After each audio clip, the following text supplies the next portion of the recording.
जय श्री हरि विष्णु, जय माँ लक्ष्मी। प्रिय भक्तों, आप सभी का हार्दिक स्वागत है।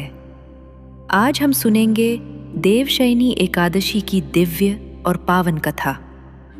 हिंदू धर्म में इस एकादशी का अत्यंत विशेष महत्व बताया गया है।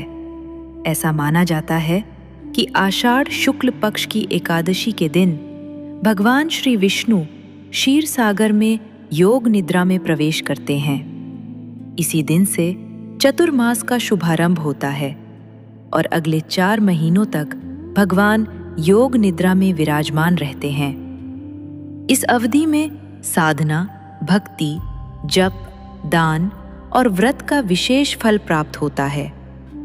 शास्त्रों में कहा गया है कि जो श्रद्धापूर्वक देवशयनी एकादशी का व्रत करता है, भगवान विष्णु की कथा सुनता या सुनाता है, उसके जीवन में सुख, शांति और समृद्धि का मार्ग खुलने लगता है।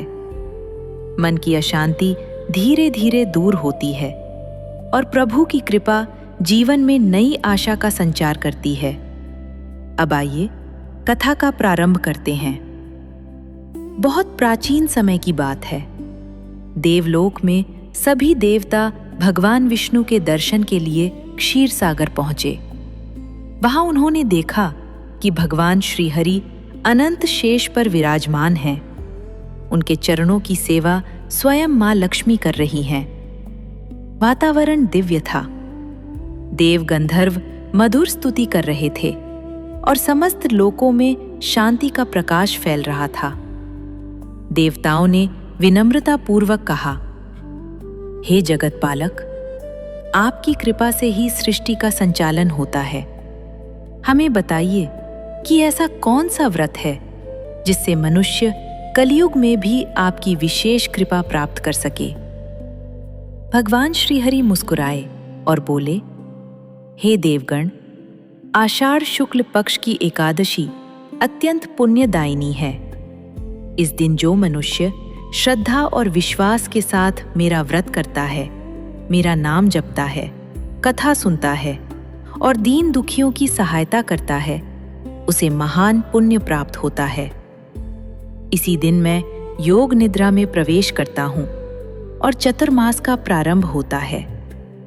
भगवान ने आगे कहा, इन 4 महीनों में जो व्यक्ति संयम रखता है, सत्य का पालन करता है, क्रोध, लोभ और अहंकार से दूर रहता है तथा नियमित रूप से मेरा स्मरण करता है, उसके अनेक जन्मों के पाप क्षीण होने लगते हैं।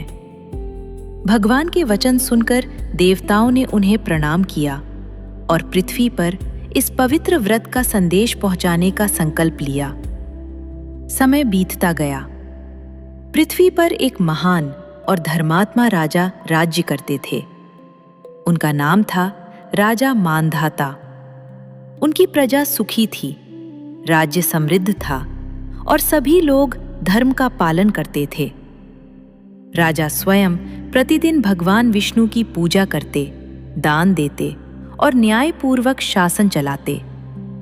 किंतु एक समय ऐसा आया कि राज्य में भयंकर सूखा पड़ गया। वर्षा बंद हो गई, खेत सूख गए, नदियों का जल कम होने लगा, पशु पक्षी व्याकुल हो उठे, प्रजा अत्यंत दुखी हो गई। राजा मांधाता ने सोचा, यदि मेरी प्रजा कष्ट में है तो मेरा सुख किस काम का? अवश्य ही इस संकट का कोई आध्यात्मिक कारण है। उन्होंने अपने मंत्रियों और विद्वानों से परामर्श किया, पर कोई समाधान नहीं मिला। तब राजा ने निश्चय किया कि वे महान ऋषियों के आश्रम जाकर मार्गदर्शन प्राप्त करेंगे। राजा अनेक वन, पर्वत और नदियां पार करते हुए महान तपस्वी महर्षि अंगिरा के आश्रम पहुंचे। वहां पहुंचकर उन्होंने विनम्रता से प्रणाम किया और कहा, भगवन, मेरे राज्य में प्रजा अत्यंत दुखी है, वर्षा नहीं हो रही। कृपया ऐसा उपाय बताइए जिससे समस्त राज्य का कल्याण हो। महर्षि अंगिरा ने ध्यान लगाया और दिव्य दृष्टि से स्थिति का अवलोकन किया। कुछ क्षण बाद उन्होंने कहा, राजन, चिंता मत करो। भगवान श्री हरि की कृपा से इस संकट का समाधान संभव है। शीघ्र ही आषाढ़ शुक्ल पक्ष की देवशयनी एकादशी आने वाली है। यदि आप स्वयं इस व्रत का पालन करें और संपूर्ण राज्य में श्रद्धापूर्वक भगवान विष्णु का पूजन, नाम स्मरण, कथा श्रवण और दान करवाएं, तो श्रीहरि अवश्य प्रसन्न होंगे। राजा ने उसी क्षण प्रण किया कि वे पूरे राज्य में देवशयनी एकादशी का व्रत कराएंगे। नगर नगर, ग्राम ग्राम संदेश भेजा गया कि सभी लोग भगवान विष्णु की आराधना करें, एकादशी का पालन करें, निर्धनों की सहायता करें और प्रभु का नाम जपें। एकादशी का पावन दिन आया। पूरे राज्य में मंदिरों की घंटियां गूंज उठीं। भक्तों ने ओम नमो भगवते वासुदेवाय का जप किया। भगवान विष्णु का अभिषेक हुआ, तुलसी अर्पित की गई, दीप प्रज्वलित किए गए और भक्ति का अद्भुत वातावरण बन गया। राजा मानधाता ने पूरे मन से भगवान से प्रार्थना की, हे पालनहार, यदि मेरी भक्ति में सत्य है, यदि मैंने सदैव धर्म का पालन किया है, तो मेरी प्रजा के कष्ट दूर कीजिए। जैसे ही यह प्रार्थना पूर्ण हुई, आकाश में बादल उमड़ने लगे। राजा मानधाता के राज्य में वर्षा होने के बाद चारों ओर आनंद छा गया। खेत लहलहाने लगे, नदियां कल कल बहने लगी और प्रजा भगवान श्री हरि की महिमा का गुणगान करने लगी। राजा ने महर्षि अंगिरा के चरणों में प्रणाम करते हुए कहा, भगवान, आज मुझे यह अनुभव हो गया कि जब मनुष्य सच्चे मन से भगवान का स्मरण करता है, तब असंभव भी संभव हो जाता है। किंतु मेरे मन में एक प्रश्न है, भगवान विष्णु इसी एकादशी के दिन योग निद्रा में क्यों जाते हैं? क्या इसका कोई गहरा आध्यात्मिक रहस्य है? महर्षि अंगिरा मुस्कुराए और बोले, राजन, भगवान ना तो वास्तव में सोते हैं और ना ही जगत का संचालन छोड़ते हैं। उनकी योग निद्रा संसार को यह शिक्षा देती है कि जीवन में निरंतर कर्म के साथ आत्मचिंतन और साधना भी आवश्यक है। जैसे प्रकृति वर्षा ऋतु में स्वयं को नया रूप देती है, वैसे ही मनुष्य को भी इन 4 महीनों में अपने भीतर झांकना चाहिए।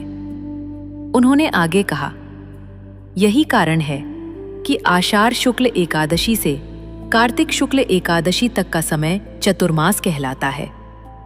यह केवल व्रत का समय नहीं, बल्कि आत्मशुद्धि का पर्व है।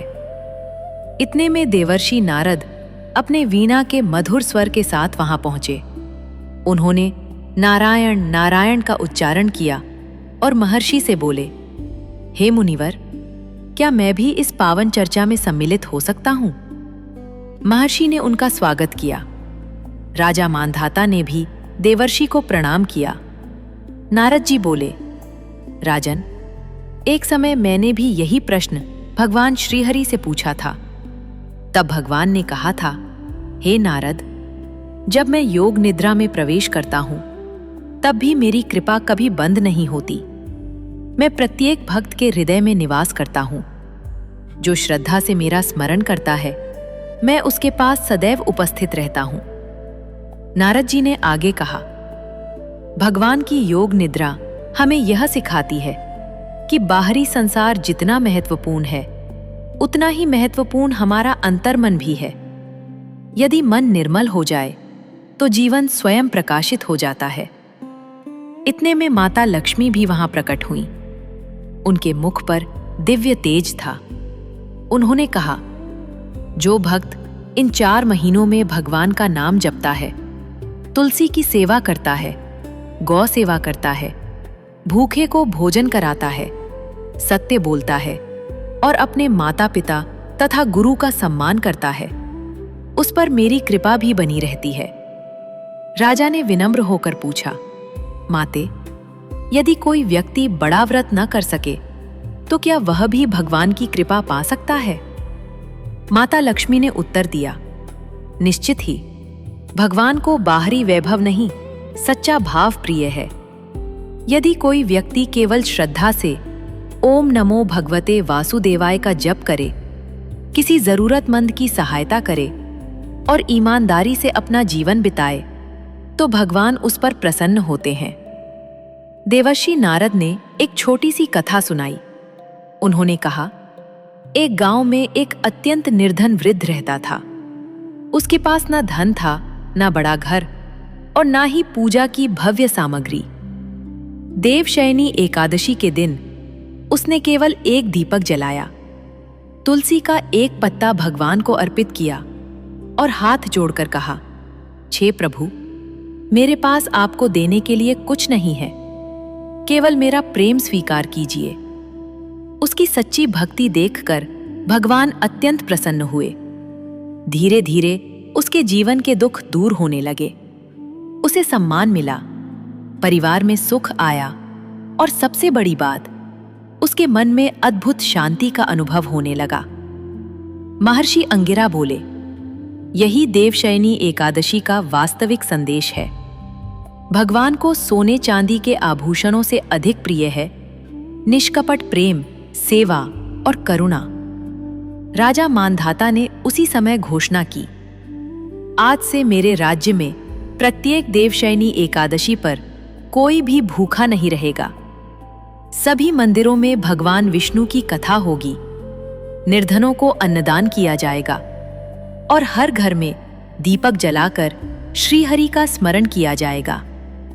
राजा की यह घोषणा सुनकर पूरी प्रजा जय श्रीहरि के जयघोष से गूंज उठी। रात्रि होने पर संपूर्ण राज्य में भजन कीर्तन आरंभ हुआ। कहीं शंखनाद हो रहा था, कहीं विष्णु सहस्त्र नाम का पाठ, तो कहीं भक्तगण ओम नमो नारायणाय का मधुर जप कर रहे थे। ऐसा प्रतीत होता था मानो स्वयं वैकुंठ पृथ्वी पर उतर आया हो। महर्षि अंगिरा ने अंत में कहा, राजन, याद रखिए, देवशयनी एकादशी केवल एक तिथि नहीं, बल्कि जीवन को धर्म, संयम, सेवा और भक्ति के मार्ग पर चलाने का दिव्य अवसर है। रात्रि का समय था। मंदिरों में दीपों की पंक्तियां जगमगा रही थीं। भगवान विष्णु के समक्ष भक्त भजन गा रहे थे। उसी समय राजा मानधाता ने महर्षि अंगिरा से विनम्रतापूर्वक कहा, गुरुदेव, आपने देवशयनी एकादशी का महत्व समझाया, किंतु मैंने अनेक विद्वानों से सुना है कि इस पावन तिथि का संबंध भगवान के वामन अवतार और महादानी राजा बलि से भी है। कृपया वह दिव्य प्रसंग भी सुनाइए। महर्षि मुस्कुराए और बोले, राजन, यह कथा केवल एक राजा की नहीं, बल्कि अहंकार, दान, विनम्रता और भगवान की करुणा की कथा है। बहुत समय पहले असुर राज महाबली का राज्य था। वह पराक्रमी, सत्यप्रिय और अत्यंत दानी था। उसकी कीर्ति तीनों लोकों में फैल चुकी थी। जो भी याचक उसके द्वार पर आता, वह कभी खाली हाथ नहीं लौटता। धीरे धीरे उसके यश ने देवताओं को चिंतित कर दिया। देवराज इंद्र ने भगवान विष्णु से प्रार्थना की, हे जगतपालक, महाबली महान दानी है, किंतु उसके सामर्थ्य के कारण तीनों लोकों का संतुलन बिगड़ने लगा है। भगवान मुस्कुराए। उन्होंने कहा, महाबली दुष्ट नहीं है, वह मेरा भक्त है। उसे दंड नहीं, सही मार्ग का बोध कराना आवश्यक है। तब भगवान ने वामन अवतार धारण किया। वे एक तेजस्वी ब्राह्मण बालक के रूप में राजा बलि के विशाल यज्ञ में पहुंचे। राजा बलि ने उनका आदर पूर्वक स्वागत किया और कहा, ब्राह्मण देव, जो चाहे मांग लीजिए। वामन भगवान ने शांत स्वर में कहा, राजन, मुझे केवल 3 पग भूमि चाहिए। सभा में उपस्थित सभी लोग मुस्कुराने लगे। किसी ने कहा, इतने बड़े दानी राजा से केवल 3 पग भूमि? लेकिन राजा बलि ने बिना देर किए कहा, आपको 3 पग ही नहीं, यदि चाहें तो पूरा राज्य भी दे सकता हूं। तभी उनके गुरु शुक्राचार्य ने सावधान किया, राजन, यह कोई साधारण बालक नहीं, ये स्वयं भगवान विष्णु है। सोच समझकर वचन दीजिए। राजा बलि ने विनम्रता से उत्तर दिया, यदि स्वयं भगवान मेरे द्वार पर याचक बनकर आए हैं, तो इससे बड़ा सौभाग्य मेरे लिए क्या हो सकता है। मैं अपना वचन नहीं तोड़ूंगा। जैसे ही दान का संकल्प पूरा हुआ, वह नन्हा ब्राह्मण विराट रूप में प्रकट हो गया। पहले कदम में उन्होंने पृथ्वी नाप ली, दूसरे कदम में समस्त स्वर्गलोक समा गया। अब तीसरे कदम के लिए स्थान नहीं बचा। भगवान ने पूछा, राजन, अब तीसरा कदम कहाँ रखूं? राजा बलि ने हाथ जोड़कर कहा, प्रभु, मेरे पास अब कुछ भी नहीं बचा, मेरा सिर ही शेष है। तीसरा चरण मेरे सिर पर रख दीजिए। भगवान विष्णु अत्यंत प्रसन्न हुए। उन्होंने राजा बलि के सिर पर अपना चरण रखा। उसी क्षण बलि का अहंकार पूरी तरह समाप्त हो गया और उनका हृदय भगवान की भक्ति से भर गया। भगवान बोले, हे बलि, तुमने दान ही नहीं दिया, अपना अहंकार भी त्याग दिया। इसलिए मैं तुम्हें पाताल लोक का अधिपति बनाता हूं और तुम्हारी भक्ति से प्रसन्न होकर मैं स्वयं तुम्हारे द्वार की रक्षा करूंगा। महर्षि अंगिरा ने राजा मांधाता की ओर देखकर कहा, इसी प्रसंग से जुड़ी परंपरा के अनुसार भगवान श्री हरि देवशयनी एकादशी से योग निद्रा में विराजमान होते हैं। इसका अर्थ यह है कि वे अपने भक्तों का साथ कभी नहीं छोड़ते, चाहे वे वैकुंठ में हों, क्षीर सागर में हों या राजा बलि के द्वार पर। उनकी कृपा सदा भक्तों के साथ रहती है। राजा मांधाता भाव विभोर हो उठे। उन्होंने कहा, गुरुदेव, अब मैं समझ गया कि भगवान को सबसे अधिक प्रिय धन नहीं बल्कि समर्पण है। महर्षि ने उत्तर दिया, हाँ राजन, यदि मनुष्य अपने भीतर के अहंकार, क्रोध, लोभ और ईर्ष्या का त्याग कर दे तो वही सबसे बड़ा दान है। तभी देवर्षि नारद ने वीणा बजाते हुए मधुर स्वर में कहा, जो मनुष्य देवशयनी एकादशी के दिन भगवान विष्णु का स्मरण करता है, तुलसी अर्पित करता है, सत्य का पालन करता है और दूसरों के प्रति दया रखता है, उसके जीवन में धीरे धीरे भगवान का प्रकाश उतरने लगता है। उस रात्रि पूरे राज्य में भगवान वामन और महाबली की कथा सुनाई गई। छोटे छोटे बालक भी यह सीख रहे थे कि दान केवल धन का नहीं होता, समय, सेवा, प्रेम और क्षमा का दान भी उतना ही महान है। भोर होने लगी। पूर्व दिशा में सूर्य की पहली किरण दिखाई दी। मंदिरों में शंख बजने लगे। भक्तों ने मिलकर भगवान विष्णु की आरती की और चातुर्मास के 4 महीनों तक प्रतिदिन नाम स्मरण, सेवा और सत्संग का संकल्प लिया। उस दिन राजा मांधाता ने कहा, आज से हमारे राज्य की सबसे बड़ी संपत्ति सोना चांदी नहीं बल्कि धर्म, करुणा और भगवान का नाम होगा। प्रजा ने एक स्वर में जयघोष किया। राजा मांधाता ने महर्षि अंगिरा, देवर्षि नारद और समस्त ऋषियों के चरणों में प्रणाम किया। उनके मन में अब एक नया प्रश्न था। उन्होंने विनम्र होकर पूछा, गुरुदेव, आपने देवशयनी एकादशी का महत्व, भगवान वामन और महाबली की कथा सुनाई। अब कृपा करके ये भी बताइए कि चतुर्मास में ऐसा क्या विशेष है कि ऋषि मुनि, संत और भक्त इन 4 महीनों को साधना का सर्वोत्तम समय मानते हैं। महर्षि अंगिरा ने शांत स्वर में कहा, राजन, वर्षा ऋतु में प्रकृति स्वयं को नया रूप देती है। धरती हरियाली से भर जाती है, नदियां जीवनदायिनी बन जाती हैं और वातावरण में नवीन ऊर्जा का संचार होता है। उसी प्रकार मनुष्य को भी इन 4 महीनों में अपने भीतर की अशुद्धियों को धोकर आत्मा को निर्मल बनाने का प्रयास करना चाहिए।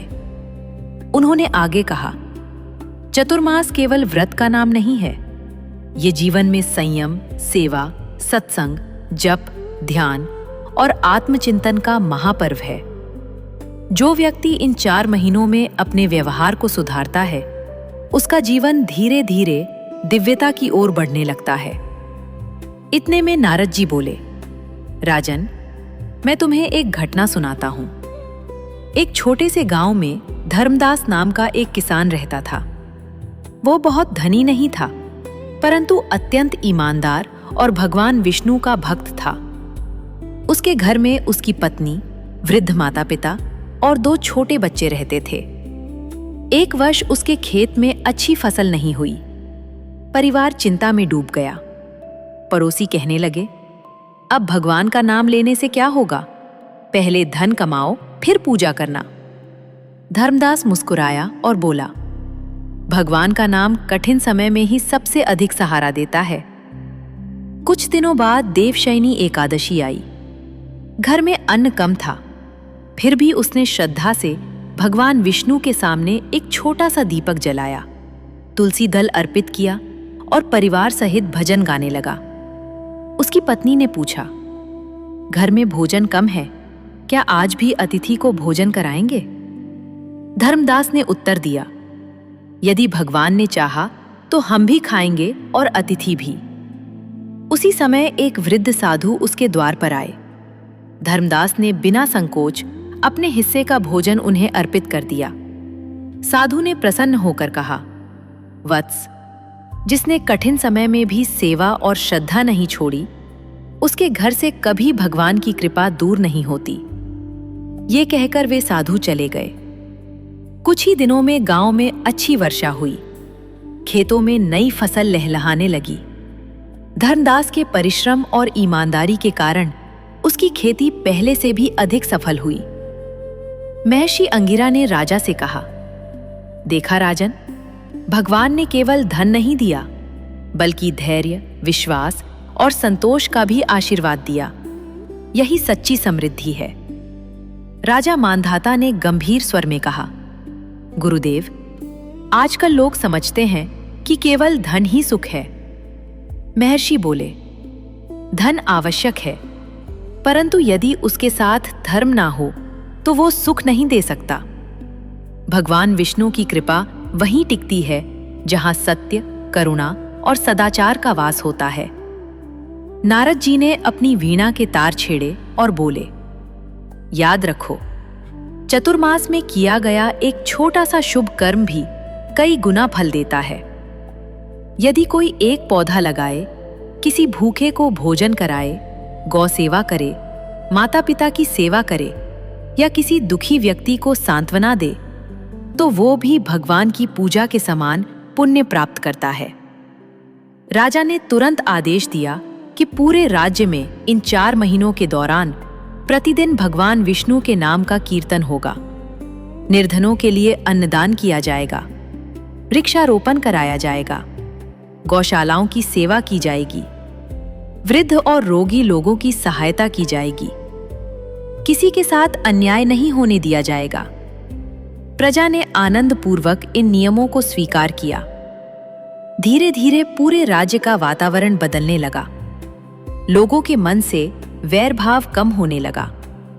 परिवारों में प्रेम बढ़ा, व्यापार में ईमानदारी आई, मंदिरों में भजन गूंजने लगे और बच्चों तक को भगवान विष्णु की कथाएं सुनाई जाने लगी।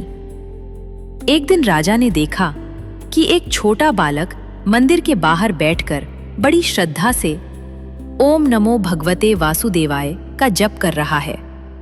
राजा ने पूछा, बेटा, तुम इतना जप क्यों करते हो? बालक मुस्कुराया और बोला, महाराज, मेरे गुरुजी कहते हैं कि जब मन भगवान के नाम में लग जाता है, तब डर, चिंता और अकेलापन अपने आप दूर हो जाते हैं। राजा की आंखें भर आईं। उन्होंने मन ही मन भगवान से प्रार्थना की, हे नारायण, मेरे राज्य का प्रत्येक नागरिक ऐसा ही निर्मल हृदय पाए। राजा मांधाता ने हाथ जोड़कर महर्षि अंगिरा से कहा, गुरुदेव, आपने हमें देवशयनी एकादशी का महत्व, भगवान वामन की लीला, चातुर्मास का संदेश और भक्ति का रहस्य समझाया। अब कृपा करके यह भी बताइए कि इस एकादशी का व्रत किस प्रकार करना चाहिए, ताकि साधारण गृहस्थ भी भगवान श्री हरि की कृपा प्राप्त कर सके। महर्षि अंगिरा ने प्रसन्न होकर कहा, राजन, भगवान विष्णु अपने भक्तों से कठिन तपस्या नहीं बल्कि निर्मल हृदय चाहते हैं। फिर भी जो श्रद्धा से व्रत करता है उसके लिए कुछ सरल नियम बताए गए हैं। उन्होंने कहना आरंभ किया, देवशयनी एकादशी से एक दिन पूर्व ही मन को शांत करने का प्रयास करना चाहिए। क्रोध, कटु वचन, छल और अहंकार से दूर रहना चाहिए। प्रातःकाल स्नान करके स्वच्छ वस्त्र धारण करें और भगवान विष्णु का स्मरण करें। यदि संभव हो तो पीले या सफेद पुष्प अर्पित करें, तुलसी दल चढ़ाएं, घी का दीपक जलाएं और ओम नमो भगवते वासुदेवाय मंत्र का जप करें। दिन भर यथाशक्ति संयम रखें, एट्रीब्यूशन करें और दूसरों की सहायता करें। राजा ध्यानपूर्वक सुन रहे थे। महर्षि ने आगे कहा, जो व्यक्ति व्रत न भी रख सके वह भी भगवान का नाम लेकर, किसी भूखे को भोजन कराकर, किसी प्यासे को जल पिलाकर या किसी दुखी व्यक्ति का मनोबल बढ़ाकर महान पुण्य का भागी बन सकता है। उसी समय देवर्षि नारद ने मुस्कुराकर कहा, राजन, मैं तुम्हें तुलसी माता का एक दिव्य प्रसंग सुनाता हूं। एक गांव में एक वृद्धा रहती थी। उसका नाम गौरी था। वह अत्यंत निर्धन थी, लेकिन उसके आंगन में तुलसी का एक छोटा सा पौधा था। प्रतिदिन वह उसे जल देती, दीपक जलाती और भगवान विष्णु का स्मरण करती। एक दिन किसी ने उससे पूछा, माँ, तुम्हारे पास धन नहीं, बड़े मंदिर नहीं, भव्य पूजा नहीं, फिर भी तुम इतनी प्रसन्न कैसे रहती दी हो? वृद्धा ने मुस्कुराकर उत्तर दिया, जिस घर में भगवान का नाम और तुलसी का सम्मान होता है वहां अभाव भी आशीर्वाद बन जाता है। उसकी यह बात सुनकर सभी लोग चकित रह गए। कुछ समय बाद गांव में भयंकर आंधी आई। अनेक घरों को क्षति पहुंची, लेकिन आश्चर्य यह था कि वृद्धा का छोटा सा आंगन और तुलसी का पौधा सुरक्षित रहे। गांव वालों ने इसे भगवान की कृपा का प्रतीक माना। नारद जी बोले, यह चमत्कार दिखाने के लिए नहीं, बल्कि यह समझाने के लिए है कि श्रद्धा मनुष्य को भीतर से इतना दृढ़ बना देती है कि वह हर कठिन परिस्थिति का सामना धैर्य से कर सकता है। राजा मानधाता ने कहा, गुरुदेव, अब मैं समझ गया कि भगवान का सच्चा मंदिर मनुष्य का हृदय है। महर्षि ने उत्तर दिया, बिल्कुल राजन, यदि मन निर्मल है तो भगवान वहीं विराजते हैं। इसके बाद राजा ने पूरे राज्य में घोषणा करवाई, चातुर्मास के 4 महीनों में कोई भी व्यक्ति अकेला या उपेक्षित महसूस न करे। प्रत्येक गांव में सामूहिक भजन होगा, कथा होगी, अन्नदान होगा और सभी लोग एक दूसरे की सहायता करेंगे।